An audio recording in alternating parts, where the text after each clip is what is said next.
Excuse me, locker ಅಲ್ಲಿ ಚಿನ್ನ ಇಟ್ಟಿದ್ದೆ, ಅದನ್ನ ವಾಪಸ್ ತಗೋಬೇಕಾಗಿತ್ತು. ಶೋರ್ ಮ್ಯಾಮ್, ಒಂದ್ ನಿಮಿಷ. ಸಾರಿ ಮ್ಯಾಮ್, ಒಂದ್ ತಿಂಗಳು ಮುಂಚೆ ಬ್ಯಾಂಕ್ ಕಳ್ತನ ಆಗಿತ್ತು. ಮೋಸ್ಟ್ಲಿ ನಿಮ್ ಚಿನ್ನನು ಅದ್ರ ಜೊತೆನೆ ಕಳ್ತನ ಆಗಿದೆ ಅನ್ಸುತ್ತೆ. ವಾಟ್? ನನ್ ಚಿನ್ನ ಕಳ್ತನ ಆಗಿದ್ಯಾ?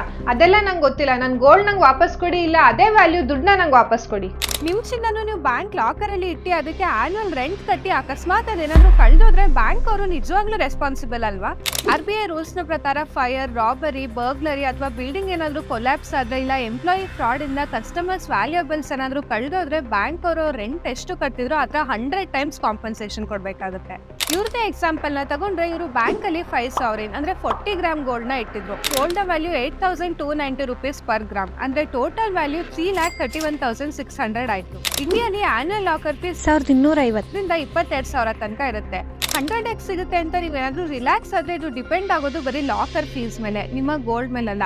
ಅಕಸ್ಮಾತ್ ನಿಮ್ಮ ಗೋಲ್ಡ್ ವ್ಯಾಲ್ಯೂ ಏನಾದ್ರೂ 100 ಟೈಮ್ಸ್ ನ ಕಾಂಪನ್ಸೇಷನ್ ಫೀಸ್ ಗಿಂತ ಕಮ್ಮಿ ಇದ್ರೆ ಮಾತ್ರ ನೀವು ಸೇಫ್. ನೀವು ನಿಮ್ ಗೋಲ್ಡ್ ನ ಲಾಕರ್ ಅಲ್ಲಿ ಇಟ್ಟಿದ್ದೀರಾ ಅಂತ ನಮ್ಗೆ ಕಾಮೆಂಟ್ ಅಲ್ಲಿ ತಿಳಿಸಿ.